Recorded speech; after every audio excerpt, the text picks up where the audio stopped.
අජිත සූත්‍රයේ තියෙනවා ශ්‍රමණයන් වහන්සේ ලියවැල් ගලන්ට නොදී කොහොමද නවත්තන්නේ? මෙතන ලියවැල් ගලනවා කියලා දේශනාවේ තියෙන්නේ සිතුවිලි ගලනවා කියන එකයි. සිතුවිලි ධාරා හිතට ගලන්ට නොදී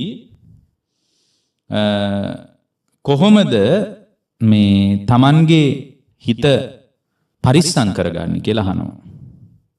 බුදුරජාණන් වහන්සේ මතක් කරනවා මේ අජිත ඇසහරහද සිතුවිලි ගලනවා, කනහරහද සිතුවිලි ගලනවා, නාසය හරහද සිතුවිලි ගලනවා, දිවහරහද සිතුවිලි ගලනවා, කය හරහද සිතුවිලි ගලනවා.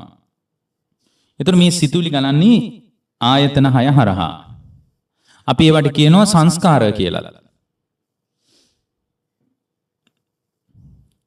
ඒව බෙදලා කතා කරද්දී කියනවා රූප සංචේතනා, ශබ්ද සංචේතනා ආදී වශයෙන්ුත් අපි කතා කරන ඔක්කොම මේ සිතුවිලි ගැලීම ගැනයි මේ සංකාර විදියට හරි සංචේතනා විදියට හරි අපි මේ කතා කරන්නේ.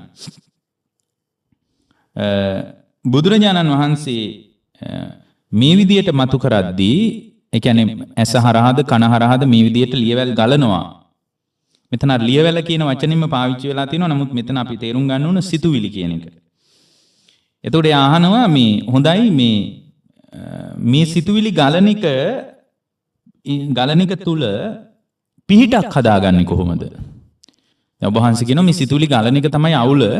දැන් කොහොමද මේ සිතුවිලි ගලන එකට පිහිටක් හදාගන්නේ කියලා. එතකොට බුදුරජාණන් වහන්සේ මතක් කරනවා යානි සෝතානි ලෝකස්මින් සතිතේ සම්නිවාරණං, සිතුවිලි ගලන එක නතර කරන්න තියෙන්නේ සම්මා සතිය තුලින් කියනවා. සම්මා සතිය තරම් සිත පරිස්සම් කරන දෙයක් පින්වත්නි තවත් ලෝකෙ පේන්නේ නැහැ. ඒ සතිය දිනුනේ නැත්තම් සමාධියක් ගැන කතා කරන්න බෑ පින්වත්නි. එතකොට සතිය දිනු වෙච්ච තැනක තමයි සමාධියක් ගැන අපිට කතා කරගන්න පුළුවන් වෙන්නේ. අකුසල් විතර්ක වලින් හිත බැට කනකොට නැවත සතියම යොදවමින් ඒ අකුසලයන්ගෙන් බැට කන හිත පරිස්සම් කරගන්නයි තියෙන්නේ. නොයේ කර්මණු වල හිත දුවන්නේ සතිය නැතිකම නිසා. දැන් ගොඩාක් අය කියනවානේ අපිට මේ අනේ හාඳුරනේ අපිට හරියට භාවනාවක් කරගන්න බෑ, හිත හරියට විසිරෙනවා කියලා. ඇයි?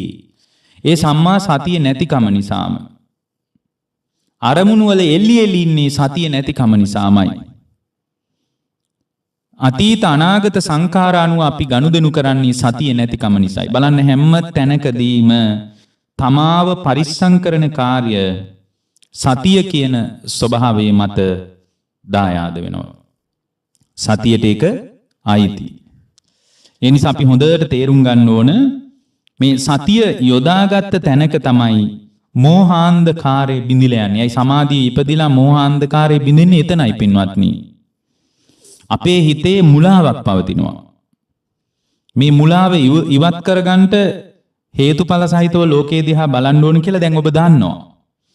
එතකොට මේක තේරෙන්නේ නැතිකම නිසාම අපි සංකාර රැස් කරගන්නවා. ඒ තමයි අපිට වෙලා තියෙන්නේ. මේ මෝහාන්ධකාරයෙන් වැහිච්ච නිසාම අපි මෙතන මේ පවතින ස්වභාවය තුළ අපි මේ පුද්ගල භාවයෙන් මමික් වශයෙන් අල්ලගත්ත தත්ත්වය තුළ නොයෙක් ආකාරයෙන් සංස්කාර රැස් කර ඉන්නවා.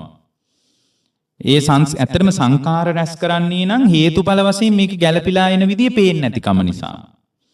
ඒක පේන ශ්‍රාවකයෙකුට, ඒ කියන්නේ මෝහයෙන් වැහිච්ච ශ්‍රාවකයෙකු අඳුරක් තුල අතපත ගන්නවා. එතකොට එයා නොයෙක් සංකාර රැස් කරනවා. සංකාර රැස් කරනකොට එයා පින්වත්නි මේ ලෝකය සාස්වත වශයෙන් අල්ලනවා.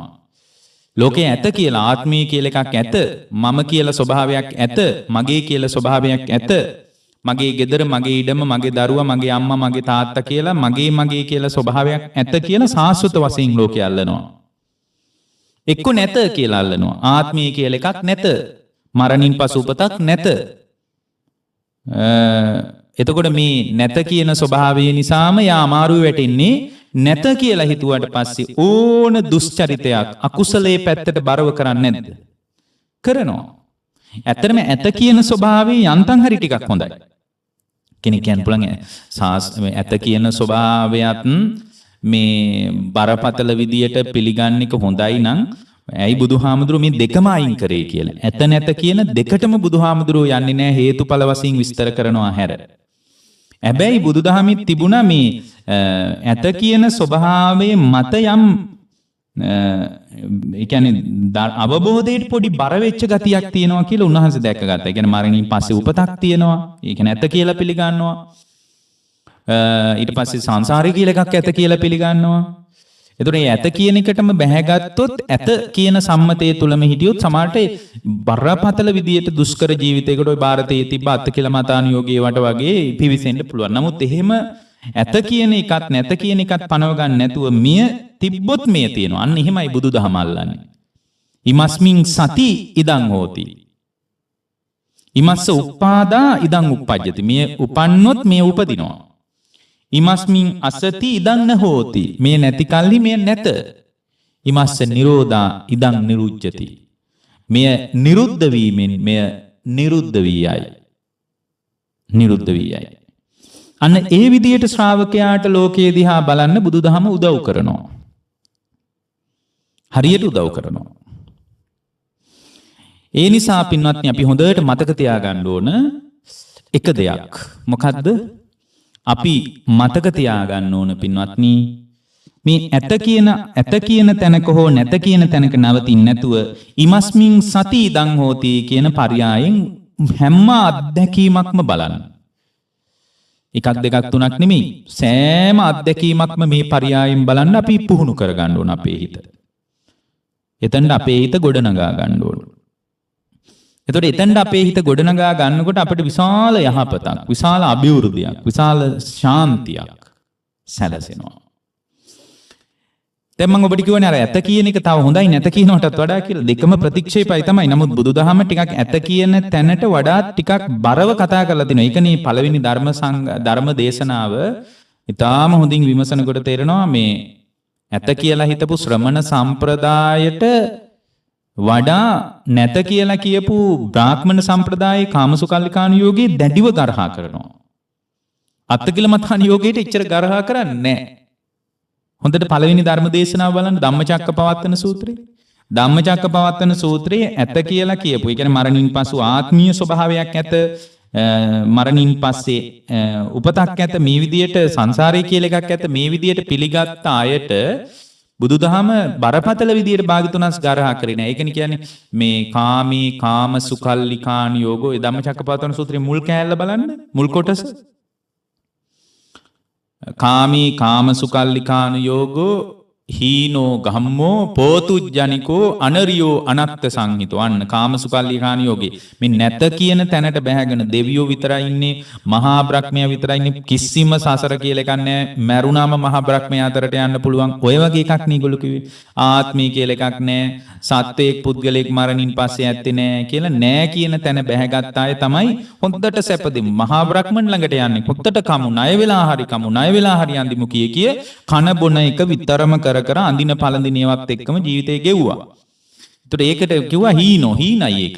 ගම්මෝ ග්‍රාම්‍යයි. පෝතුජ්ජනිකෝ මේ පෘථග්ජන අන්ධබාල පෘථග්ජනීකුටයි. ඇඳලා කකා බිබී ඉන්නවනේ ඒක අන්ධබාල පෘථග්ජනීකුටයි. හීනෝ ගම්මෝ පෝතුජ්ජනිකෝ අනරියෝ ඒක අනාර්යයි. අනත්ත් සංහිතෝ අනාර්ථයේ පිනිසමයි පවතින්නේ. අනාර්ථයේ පිනිසමයි පවතින්නේ. වචන පහකින් ප්‍රතික්ෂේප කළා. නමුත් භාග්‍යවතුන් වහන්සේ දේශනා කරන ධර්මයේ තුලම මේ අත්තිකිලමතානුയോഗය මේ දුක් දෙමින් ශ්‍රමණ කණ්ඩායම් ඇත කියලා දෙයක් පිළි අරගෙන ආත්මීය ස්වභාවයක් පවරාගෙන ඇත කියන ඒකත් ප්‍රතික්ෂේපයි බුදුදහමේ. නමුත් ඒක ටිකක් හරි හොඳයි. ඒක නේක වචන තුනකින් ප්‍රතික්ෂේප කරන්නේ. ඒක හීනෝ ගම්මෝ කතා කියන්නේ නැහැ භාග්‍යවතුන් වහන්සේ. දුක්ඛෝ අනරියෝ අනත්ත සංහිතෝ කියලා වචන තුනකින් ප්‍රතික්ෂේප කරන්නේ. එහෙමනම් අපි ඇත කියන එකටවත් නැත කියන එකටවත් යන්න ඕනේ නැහැ. මේ භාගයට කාලා නිවන් දකින්න එහෙම එකක් නැහැ. අපි ඉමස්මින් සති ඉදං හෝති කියන පරයයන් බැලුවම හරි. මේ ඇති කල්ලි මේ ඇත. ඇත කියලා පණවන්නත් බෑ නැත කියලා පණවන්නත් බෑ. මේ නැතිවීමෙන් මේ නැති වියයි. ඒකයි. ඉමස්මින් අසති ඉදන්න හෝති. මේ නැති වූ කල්හි මේ නැත එච්චරයි. ඉමස්ස නිරෝධා ඉදන් නිරුජ්ජති. මේ නිරුද්ධ වීමෙන් නිරුද්ධ වී යයි. එපමණයි.